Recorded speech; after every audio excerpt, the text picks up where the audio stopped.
மொய்யார்த்தடம் பொய்கை book மூகேரென்ன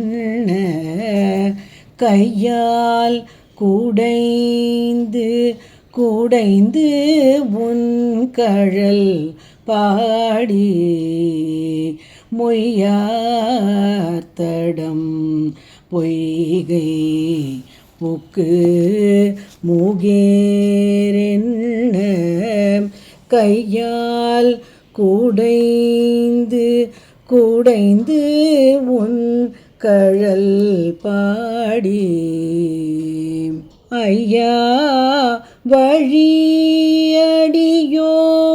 வாழ்ந்தோம் காணாரழல் போல் ஐயா வழியடியோம்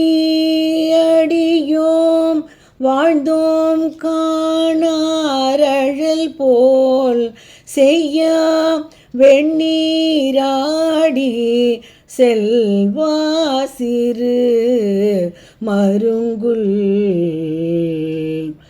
மையார்த்தடங்கண்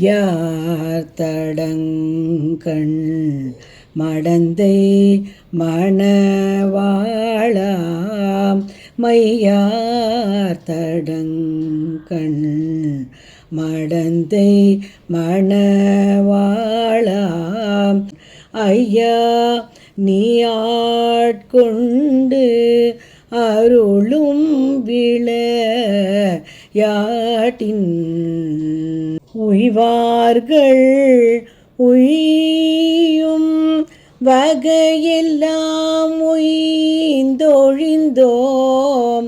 எய்யாமல் காப்பாய் எமயேலோரும் பாவாய் எய்யாமல் காப்பாய் எமயேலோரும் பாவாய்.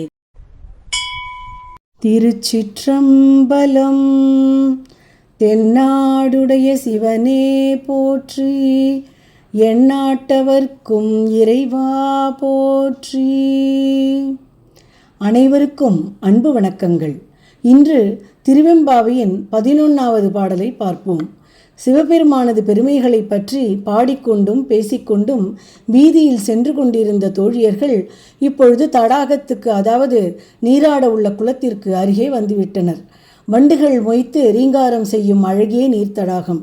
அதன் உள்ளே இறங்கி முங்கி கைகளால் நீரை அலைந்து முகேரென ஓசை எழும்பும்படி தண்ணீரை குடைந்தபடியே உடல் மீது நீரை வாரி இறைத்து கொண்டு நீராடுகிறார்கள். அப்பொழுதும் அந்த ஈசனின் திருவடிகளை பாடி, ஐயா உனது அடிமைகள் நாங்கள், வழி வழியாக இந்த பாவை நோன்பை நாங்கள் நோற்று வருகிறோம். பரம்பரை பரம்பரையாக உனக்கே தொண்டு செய்யும் மரபினை உடையவர்கள் நாங்கள். தீப்பிழம்பு போன்ற செம்மையான நிறத்தவனே, அந்த சிவந்த மேனி முழுவதும் வெண்மையான திருநீர் அணிந்தவனே, செல்வத்தின் அதிபதியே, சிறிய இடையையும் மையிட்ட அழகிய விசாலமான கண்களையும் உடைய பார்வதி தேவியின் மணாளனே, ஐயனே, நீ ஆட்கொண்ட அருளும் திருவிளையாட்டினால் உன் அடியார்கள் என்னவெல்லாம் நன்மை அடைந்தார்களோ அதுபோன்றே நாங்களும் உன்னை தொழுது பாடுவதால் எல்லா துன்பங்களும் நீங்க பெற்றோம். வரும் நாட்களிலும் துன்பமேதும் இல்லாமல் இந்த பேரின்ப நிலை என்றென்றும் குறைந்து விடாமல் நிலைத்திருக்க காத்து அருள் செய்வாயாக என்று மனம் கசிந்து வேண்டினர். இந்த பாடலை ஆழ்ந்து சிந்திக்கையில் ஒரு தொடராய் நிகழ்வுகளை சுட்டிக்காட்டுவது போன்று தெரியும். நீராடும்போது கன்னியர்கள் சிவனின் திருவடிகளை நினைத்து கொள்கின்றனர்.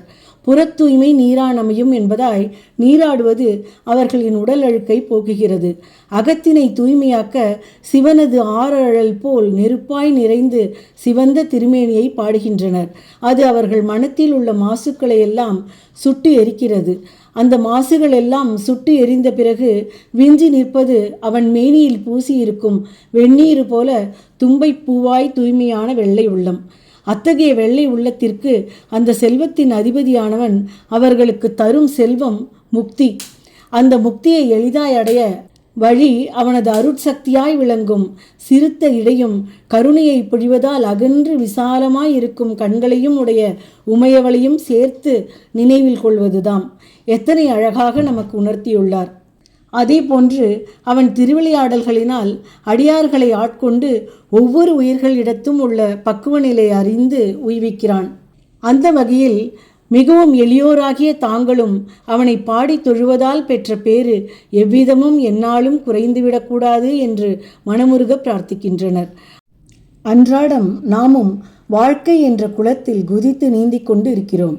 அந்த மாதுருபாகனின் திருவடிகளை எப்போதும் சிந்தையில் நிறுத்தி நீந்தினால் அவனால் நாம் ஆட்கொள்ளப்பட்டு எந்தவித துன்பமும் அடையாமல் கரையேறலாம். மேலும் நாளை தொடர்ந்து பார்ப்போம்.